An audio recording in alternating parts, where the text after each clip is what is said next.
Oh, yes, Captain. Hey, partner, how you doing? I want to say I'm sorry for not calling last week because I ran out of minutes. You only get 300 minutes a month, so I was without the phone for about a week because I've been working on my brief and my appeal, which is now due.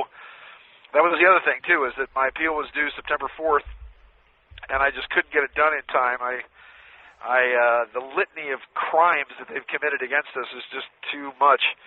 So I actually asked for another 30 days. So my appeal brief is now due on October 4th, and then their reply and all the yelling and screaming is going to be over probably about Thanksgiving or so, and then it's up to the Ninth Circuit Court to basically let's go. So what's up? Everything okay? Yeah, everything's good here. There's been it seems to be an indictment into George H.W. Bush. Come out. It's just come out on spread across. I don't know if it's real or not, but it talks about stuff like human trafficking and all sorts of. Well, that's a challenge with those rumors because it's the same indictment that seems to have come out against Pope Francis. It's what they call a common law court. So common law courts, you can get 24 people together and you can indict a ham sandwich, unfortunately. Yeah. But the question is there was an actual scuffle where one of these guys or some of these guys tried to actually arrest the Pope, and it wound up in those guys getting arrested. So you can't believe everything you read on the internet, but it's coming. Very interesting things are coming. A couple of things I just want to thank. I got everything in the blog. I sent out a blog to everybody, and so you should have a blog coming. There's a lot of information in the blog this week. So if you This call is from a federal prison. Once again, everybody can see on alternativerealitydisorder.com and strangeuniverseradio.com. You can still get the audio versions of all my books, and I believe you can still order books there. And you're posting the audios of these radio interviews too, aren't you? Somewhere? Yes, on my YouTube channel, Studio 9 Jam. I haven't got a blog from you yet. I'm just looking. Okay, it's coming. It's coming. I just finished it early this morning, so take a look for it. Okay. I just want to thank once again. There's some people that all get 5 stars and angel wings this week, and I just want to mention them. First off, Mama Lil Patrick, who has just been a rock and a support, and she's bought us food and sends me information. John Clee from New York, Jacques Varenne from Omaha, Texas. My buddy Jeff Gold, thank you so much for putting some money on my books. He's recorded all my tapes and seminars, or taped all my seminars for 25 years, and he's at tapeman@cstapes.com. So if you want some old cassette tapes of all my old talks, actually my Uncle Carl Rolls contacted me. He lives out in Bisbee, Arizona, and he used to be the astrologer for George Harrison. That's how I knew George Harrison. Andrew Swain wrote me from New Zealand, of all places, which is pretty cool. And Joshua Poulton wanted some advice on past life stuff, and he wrote me from New Westminster, BC, Canada. Also want a shout-out and hoorah to Harvey Bell, USMC. He wrote me from Tokyo.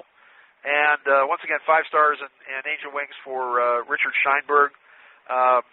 Richard's been so generous. He's not only spent money on the books, but he contributed a major amount of funds to my paralegal team that is doing all the that's doing all the research, or a lot of the research on my appeal. It's actually the appeal. You only usually get 35,000 words, but because I'm pro se or pro per, sorry, it's 50,000 now. It's 50 pages. I'm sorry, 50 pages of just a litany of all the just the crimes and villainous dastardly deeds that were committed against us. Man, they spent $10 million to put us here, and we were really victims of other people who were doing the tax stuff, and they threw them in jail, and we were actually named as victims in 3 other trials, and then they went after us, even though we were victims. So there's that. Okay, first off, the first thing that's pissing me off that I have to talk about is Wanda Barzis. I think it's interesting because this woman that's testifying that Brett Kavanaugh, I don't know, spent 7 minutes in heaven in a closet with her when he was drunk when he was 17, has the same last name as this woman, Wanda Barzis, who is being released after 15 years in prison as part of the Elizabeth Smart kidnapping case. And Elizabeth Smart was saying, Wanda's still a danger to society. And I've talked about how David Mitchell, the crazy Mormon guy, is over here across the way in the Tucson, max security prison over there. And again, I worked on this investigation with the police. Elizabeth Smart willingly went with this man. I'm not saying it's right, but, the marriage age in Utah at the time was 14. She was 14. This guy talked her into being one of his plural wives. She willingly left with him in the middle of the night. She fled from the police. Even when they caught her 9 months later, she was in a store by herself in a car, had her own car driving to the store, and the people who recognized her, she ran away from. And now she's saying how these people are dangers, and how, she's giving lectures and seminars about female empowerment. They don't tell you that one of the guys that was accused of kidnapping her died in prison, and the father was exposed, and the uncle of having a huge porn collection. Elizabeth Smart is a spoiled little brat, and she had everything to do with this whole thing, and now she's protesting the fact that Wanda Barziz is getting out of jail. So I know it's politically incorrect, the whole Me Too movement and all that stuff, but I was in on the original investigation of the case because I did a remote viewing on the case. Some of the members of the family came to me, and I gave all the information to the cops. I described the house. I described the bedroom. I described exactly what happened when she left. I gave them a description of the guy that took her, a description of the car, and they looked at me like I kidnapped her. I mean, it was just when I said she's moving, she went there willingly with this guy. So that's kind of what's pissing me off. All right, so there's that. All right. Anybody who's intuitive out there, and maybe you and Rebecca can actually try this as well, but holy cow, I do nothing but meditate here. I do a lot of meditation. I do a lot of remote viewing. I check in on my friends. Try doing a meditation and going off planet. Try going towards the sun. And I will tell you, it's like taking like a bucket of LSD. It's just, and toss in a handful of peyote and hallucinogenic mushrooms. There is something going on outside this planet. Not only did they blind the 7 intelligence agencies around the world are called the 7 Sisters. They're all called sister agencies. Because there's 7 of them, they have these satellites that they call the 7 Dwarfs, or what they call the Snow White program. And so if I name the 7, let me see. It's Defense Intelligence Agency, CIA, FBI, DOD, Office of Naval Intelligence, the Israeli Defense Force, IDF, and MI6. It's all part of a satellite network. They blinded all of them. Now, I don't know if the satellites have been destroyed. I don't know if this is something about Trump's Space Force. And look, Trump is geared in.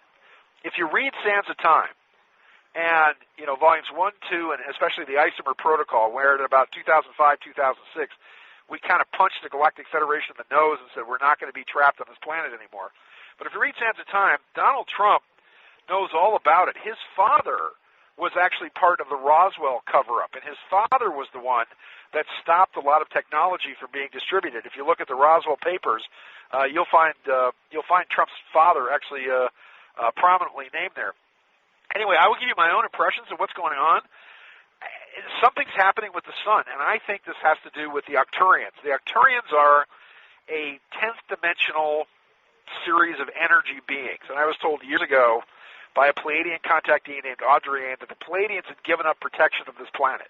That the Pleiadians basically said, look, we can't deal with the karma anymore. Every time we try to help humanity, it's like it builds up karma for us. And the Arcturians supposedly stepped in at the Andromedan Council and said that Earth is like a candle in the wind, and that flame cannot be extinguished. The Arcturians were then the ones, this same contactee was the one that told me, watch the crop circles, because I was there in May of 1990 working on the UFO Contactees documentary when the original circles were being made.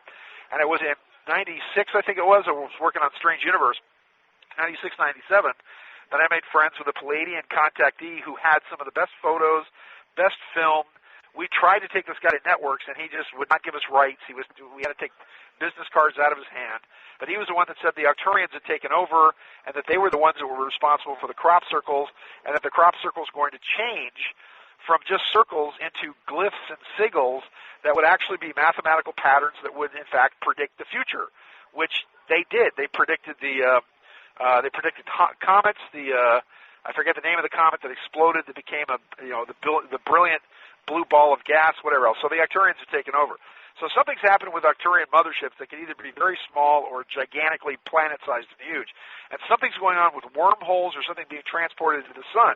Now, not only did they blind the spy satellites, but they also blinded all of the observatories in the United States. There's even crawls about it because they've got some very, very famous observatories, not only here, but in New Mexico, the one that overlooks Alamogordo. It's called the Sacramento Peak Observatory. And the Homeland Security guys came in, and they said, we're going to shut down all these observatories for an undisclosed national security threat. What the hell? So nobody wants us looking at the sun. Now, there's the possibility, some people are saying that the sun is changing from a hydrogen to a helium star, and that the energy from the sun is becoming, the light off the sun is becoming more blue, and as such, that's triggering the pineal gland, the pineal and the pituitary gland, because that blue, remember how John Lennon used to wear those blue granny glasses? Well, there's a lot to be said for these blue glasses, because they tune in the blue frequency of light, which is now igniting the pineal gland. So something's going on off planet, some kind of either battle or war or protection with planet-sized ships, and something going on with the sun. I don't know if it has to do with wormholes or whatever else. Another thing you need to watch for is on September 20th, this Hurricane Florence, which started out as a Cat 4 hurricane, which, I can't believe that, like CNN and the Wall Street Journal or the New York Times are trying to say that, I don't know, that Trump was responsible for it.